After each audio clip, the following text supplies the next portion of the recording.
iOS 12 brought voice memos to the iPad and iPhone. The app is user-friendly and has many uses for the classroom. To get started, tap on the app, then tap the red Record button.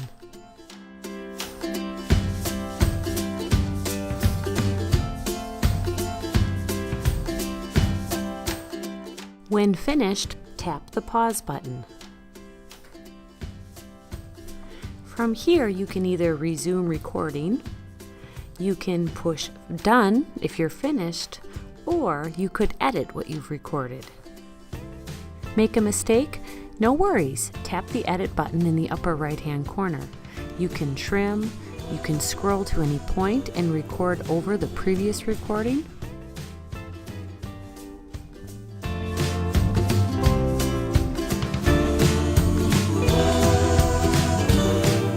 When you are finished with your voice memo, simply tap Done.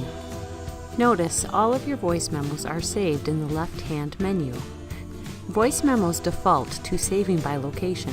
You can easily turn this off within Settings. Simply tap on Settings, find Voice Memos on the left-hand side.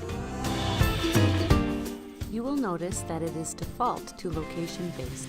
Simply toggle that off. Now when you create a new voice memo, it will simply name it New Recording. To rename a voice memo, simply tap on the name and type in the name you wish.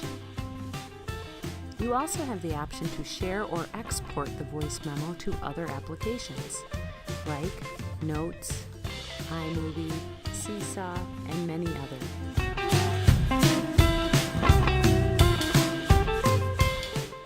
Have students use voice memos to record their story ideas, export the voice memo into Notes,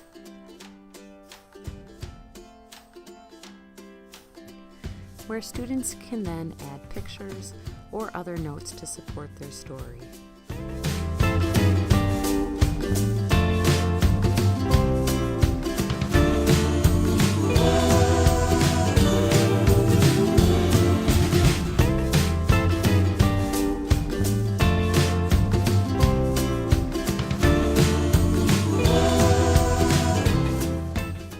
Students who could benefit from the test being read aloud? Voice Memos is your answer. Record yourself reading the test. Then share the voice memo using Apple Classroom or post it in a learning management system like Schoolwork, Google Classroom, or even Canvas. Students can then listen to those test directions at their own pace.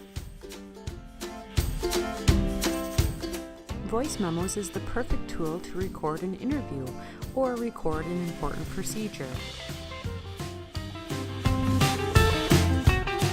Consider using voice memos to have students respond to prompts or for students to provide feedback to their peers. These are just a few of the many ways you can use voice memos in your classroom.